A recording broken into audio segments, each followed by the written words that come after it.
Bonjour tout le monde! C'est vendredi, c'est la dernière journée de la semaine. Demain et après-demain, il n'y aura pas de leçon. Aujourd'hui, je te propose une leçon dans ton cahier Nougat. C'est aux pages 44 et 45 et ce sont des pages de révision. Donc, ça veut dire que ce sont des choses qu'on a déjà apprises, ce sont des choses que tu es supposé d'être capable de faire tout seul. Alors, à chaque fois qu'on va faire un numéro, je vais l'expliquer, tu vas essayer de le faire, puis après ça, je vais te donner les réponses pour que tu vérifies si tu avais été capable tout seul. Alors, le premier numéro, c'est un numéro qui parle de l'heure. Donc là, c'est pas trop compliqué parce que tu n'as pas besoin d'être capable d'écrire les heures sur les horloges. Tu as juste besoin de trouver c'est quoi l'heure pour pouvoir relier avec la phrase qui est écrite. Donc, la première phrase, juste ici, c'est écrit « Je me lève ». Donc là, ça veut dire qu'il faudrait que ce soit une heure qui est le matin. Ici, on a « Je reviens de l'école ». Donc, à quelle heure on revient de l'école, donc? Et à quelle heure je dîne? Ah, moi, je trouve que celle-là, c'est la plus facile. À quelle heure on dîne? On dîne à peu près à midi. Donc, est-ce que tu reconnais quelle horloge dit qu'il est midi? Je pense que tu t'en rappelles, hein? C'est celle-là qui dit qu'il est midi parce que il y a les deux aiguilles, une par-dessus l'autre, qui sont sur le 12. Alors, c'est midi, mais ça peut être aussi quelle heure? Ça peut être aussi minuit. Ensuite, ici, on a 7 heures. Celle-là est simple, hein? C'est facile à lire quand c'est des chiffres et non un cadran avec des aiguilles. Donc, 7 heures. Et la dernière, tu te rappelles la petite aiguille, l'aiguille qui est rouge, c'est l'aiguille des heures. Hein? Le mot heure, c'est un mot qui se dit plus rapidement, heure. Tandis que minute, c'est long à dire. Minute, donc long, c'est la longue aiguille. L'autre truc que je t'avais donné, qui peut fonctionner pour les cahiers de mathématiques, c'est que l'aiguille rouge, c'est ma couleur préférée, alors on l'a dit en premier. Donc, il est 4 heures. Et le nombre de minutes ici, est-ce que c'est 12? Non. En haut, on a déjà appris qu'en haut, c'est 0 minute. Donc, il est 4 heures, 0 minute. Alors, à toi de relier les phrases avec la bonne image. Je me lève, je reviens de l'école, je dîne. À quelle heure est-ce qu'on fait tout ça? Alors, fais pause et reviens quand tu vas l'avoir fait. C'est bon, tu l'as fait? Alors, à quelle heure on peut se lever? Est-ce qu'on peut se lever à midi? Ah ben là, si on se lève à midi, on va être vraiment paresseux. Et si c'est la nuit qui est minuit, ben là, on peut pas se lever à minuit. À moins que ce soit pour le réveillon du jour de l'an. Mais, donc, c'est pas l'heure pour se lever midi ou minuit. Ensuite, est-ce qu'on peut se lever à 7 heures le matin? Oui, moi, je pense que c'est une bonne heure pour se lever le matin. 7 heures. Je vais élargir mes lignes un petit peu. Voilà. Ensuite, je reviens de l'école. Est-ce qu'on revient de l'école quand il est midi? Ah ben non. Est-ce qu'on revient de l'école quand il est 4 heures? Ben probablement que oui, 4 heures de l'après-midi. C'est sûr que ça dépend si tu vas au service de garde. Mais la meilleure heure entre les trois pour revenir de l'école, c'est vraiment 4 heures. Et tu vois, le dernier je dîne, celui qui était le plus facile, c'est midi.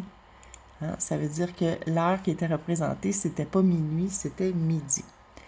Alors, on va faire le prochain numéro. Le prochain numéro, c'est un numéro un petit peu plus difficile. C'est toujours un numéro un peu plus difficile quand on parle du terme manquant. Mais on va utiliser la méthode de numérique, et comme je t'ai déjà expliqué, et c'est avec les boîtes ici. Donc, les boîtes, elles ne sont pas dans ton cahier. C'est moi qui les ai ajoutées pour pouvoir faire le travail plus facilement. Donc, toi, tu ne pourras pas les faire, mais tu vas pouvoir regarder ce que je fais. Alors, j'ai déjà mis mes 1 que tu ne dois pas t'occuper pour le moment. Donc là, ici, ce qu'on va faire, c'est qu'on va faire on va en faire un ensemble. Puis après ça, je vais te laisser faire les autres pour voir si tu te souviens comment. Alors, ils disent ici qu'il y en a 2, plus on ne sait pas quoi. Ici, c'est comme, dans le fond, j'aurais pu mettre un point d'interrogation. Hein? On ne sait pas quoi qui doit être additionné. Et à la fin, quand j'ai fini d'en ajouter à mon 2 que j'avais au début, il faut que j'en aie 10. Donc là, ce que je vais faire, c'est que je vais placer mes 2 dans la boîte. Et là, je vais continuer à remplir la boîte avec des jetons transparents, des jetons qui ne sont pas coloriés à l'intérieur, jusqu'à temps qu'il y en ait 10. Donc là, j'ai mis mes 2 et je vais continuer à remplir pour qu'il y en ait 10. Alors, on va continuer à compter. Là, si je mets ça, je ne dis pas 1. Pourquoi je ne dis pas 1? Parce que j'en ai déjà 2. Donc là, je suis rendue à 3. Et il faut que je me rende jusqu'à 10, parce que c'est ça la réponse qu'on veut. 4, 5, 6, 7, 8, 9, 10. Alors, notre terme manquant, on le voit facilement. Pourquoi on le voit facilement? Bien parce qu'il n'est pas de la même couleur. Ici, c'était colorié à l'intérieur et les autres ne sont pas coloriés. Donc, le nombre qui est là, c'est le nombre que j'ai ajouté pour en avoir 10, alors que j'en avais 2 au début. Donc, j'en ai ajouté combien? Es-tu capable de le voir? J'en ai ajouté tous ceux qui sont blancs, là. Alors, on compte. 1, 2, 3, 4, 5, 6, 7, 8. Alors, 8, c'est notre terme manquant.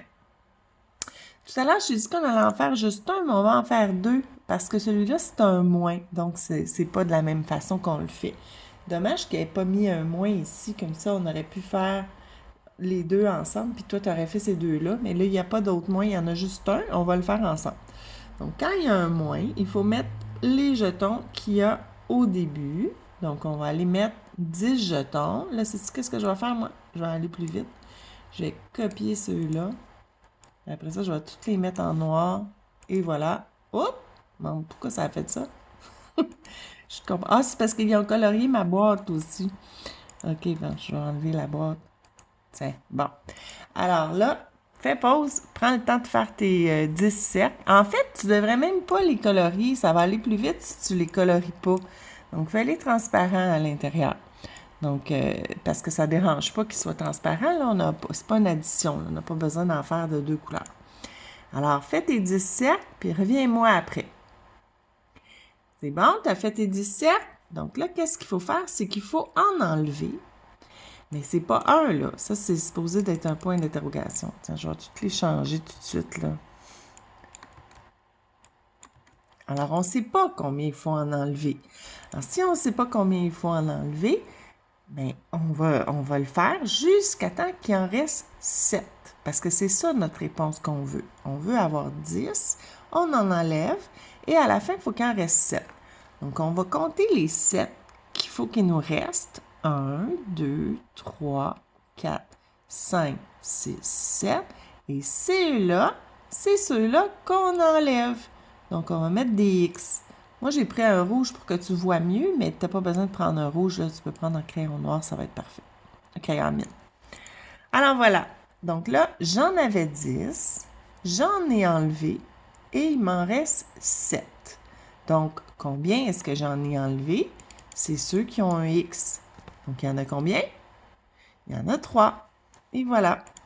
Donc là, c'était la seule soustraction qu'il y avait. Ici, ça va être à toi de les faire. Donc là, je te laisse le temps de les faire. Rappelle-toi ce que tu dois faire. Tu dois dessiner les 5. Après ça, tu dois en ajouter pour que ça fasse 10. Puis quand tu vas avoir trouvé combien tu en as ajouté, tu écris la réponse ici. Fais-le, puis on va le faire ensemble après. C'est bon, tu l'as fait? Alors, on va dessiner les 5. Les 5 qui sont écrits au début de l'addition. Là, je vais aller en ajouter. Combien je dois en ajouter? Ben, on ne le sait pas. Mais ce qu'on sait, c'est qu'il faut qu'il y en ait 10 à la fin. Donc, si c'est 10 à la fin, ça veut dire que ma boîte doit être pleine. Ça fait que je vais aller remplir ma boîte avec mes autres cercles ici d'une autre couleur pour que je puisse voir la différence. Donc là, j'en ai ajouté. Maintenant, j'en ai 10. Tu vois bien que j'en ai 10? Alors, combien j'en ai ajouté? C'est ceux qui sont d'une autre couleur. Donc, ceux qui sont blancs. Donc, j'en ai ajouté combien? Les as-tu comptés? 1, 2, 3, 4, 5. Ça fait 5. il reste le prochain. Peut-être que tu l'as déjà fait. Si tu l'as déjà fait, tu n'as pas besoin de faire pause. Mais si tu ne l'as pas fait, fais pause. Fais-le. Puis après, on va se reparler. Mais je vais juste t'expliquer que tu dois dessiner 9. Après ça, tu en ajoutes avec l'autre couleur jusqu'à temps qu'il y en ait 10. Puis après ça, tu vas voir combien tu en as ajouté pour en avoir 10. Puis tu vas l'écrire ici. Donc, fais pause. Moi, je t'attends. Puis après ça, on le fait. Donc, là, je vais faire 9. Je vais enlever ça. Bon, je vais faire 9. Donc, je vais commencer par copier ça. Ça va aller plus rapidement. Hein? Tu sais qu'on faisait toujours des blagues avec ça, comme moi, ça allait plus vite que toi. Alors, j'en ai fait... En fait, là, j'en ai fait 10. Mais je vais enlever celui-là pour que tu vois bien qu'il y en a 9. OK, j'ai dessiné 9 cercles de cette couleur-là.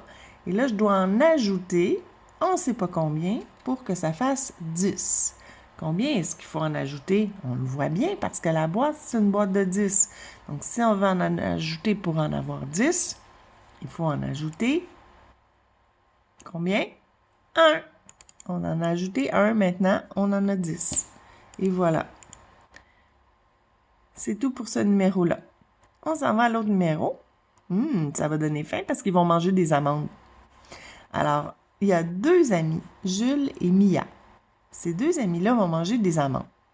Ah ben, ils ont pas mangé. Ça ne dit pas qu'ils ont mangé, ça dit qu'ils en ont des amandes. Peut-être qu'ils vont partager avec nous. Alors, il y a des amandes pour Jules et des amandes pour Mia. Pour ne pas se mêler, on va mettre les amandes de Jules d'un côté et les amandes de Mia de l'autre côté. Donc, fais une ligne pour séparer les amandes de Jules et les amandes de Mia. Comme ça va nous aider à bien s'organiser. Donc là, Jules a 34 amandes. Donc là, on va dessiner des dizaines et des unités pour Jules. Et on va faire la même chose pour Mia. Avec ses 24 amandes, on va dessiner les dizaines et les unités. Donc, ici, c'est 34 et ici, c'est 24. Tu vas dessiner les dizaines comme ça. Je vais le faire avec toi pour Jules, puis tu feras l'autre avec Mia. Alors, Jules a 34 amandes, donc 3 dizaines. Et combien d'unités? 4. Voilà. Maintenant, fais la même chose avec Mia. Mais Mia a 24 amandes. Alors, regarde combien il faut que tu mettes de dizaines et combien il faut que tu mettes d'unités. Fais pause, fais-le et reviens-moi. Tu l'as fait? Alors, 2 dizaines et 4 unités.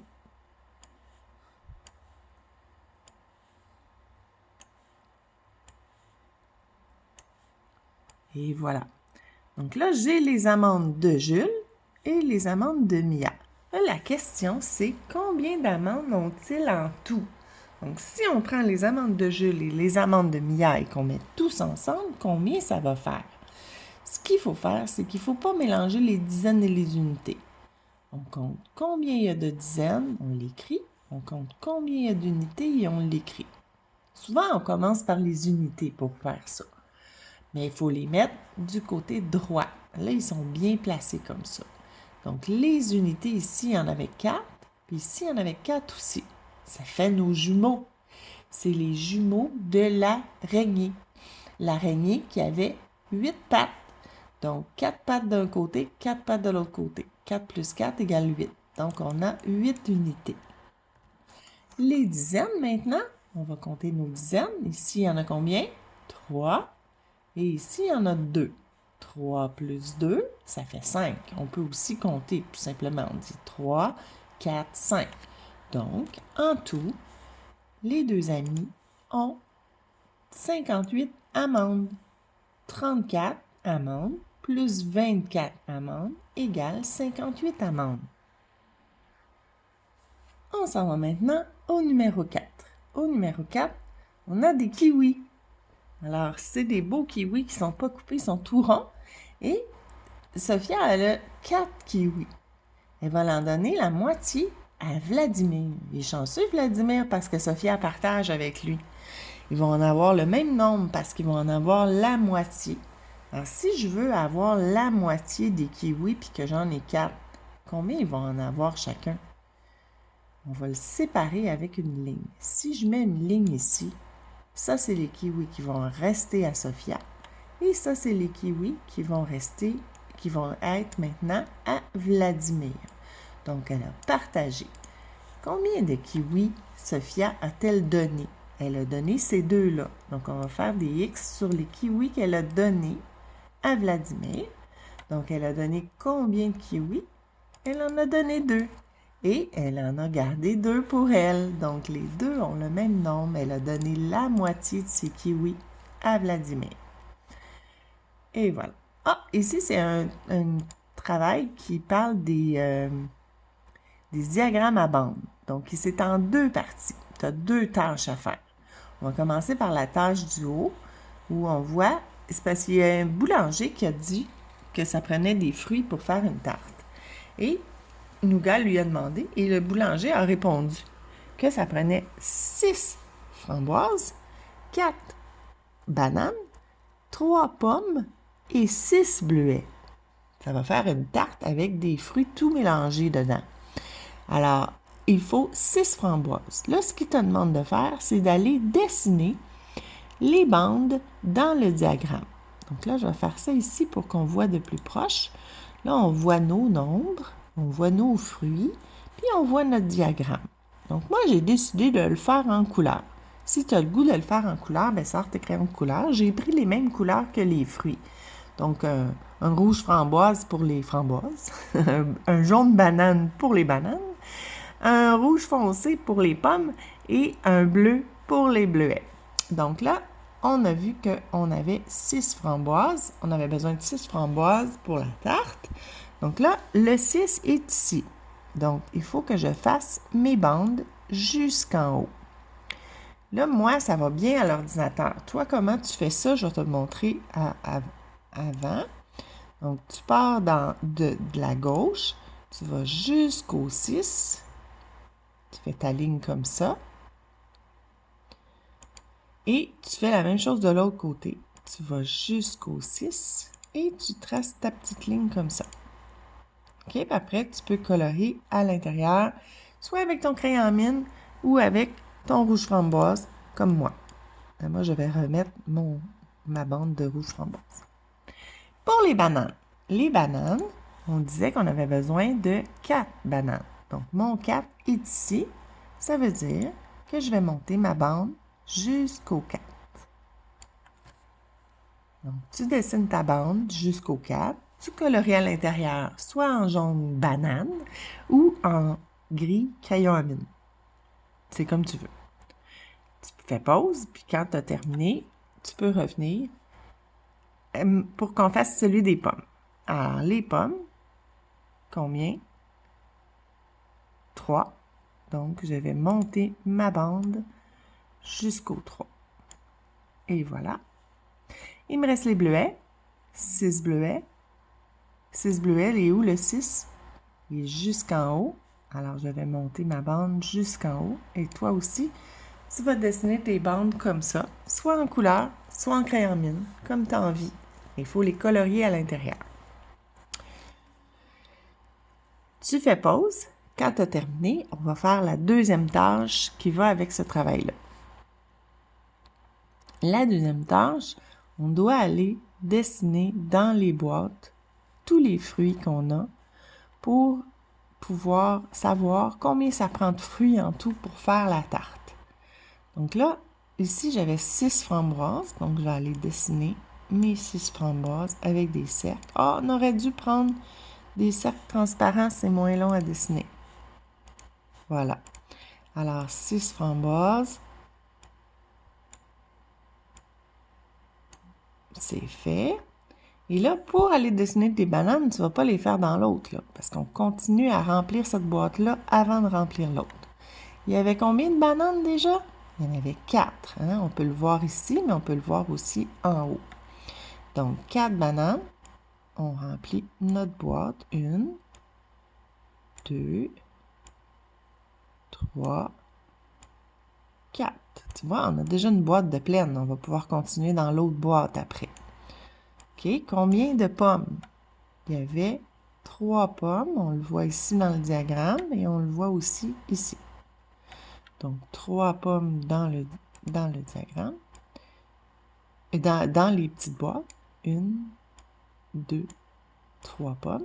Et il nous reste à dessiner nos bleuets. Et nos bleuets, c'était 6 bleuets.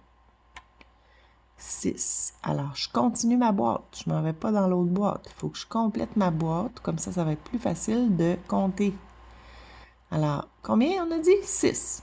1, 2, 3, 4, 5, 6.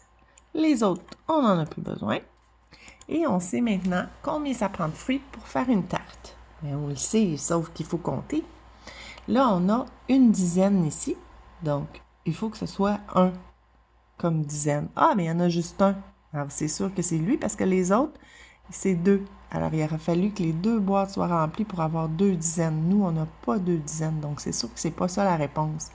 Mais on va vérifier pour être sûr qu'on ne s'est pas trompé pour voir s'il y a vraiment 9 unités comme dans notre réponse. Est-ce que c'est 9, ça? Ben oui, parce que quand il en manque un, c'est 9. Donc, la réponse, c'est 19 fruits.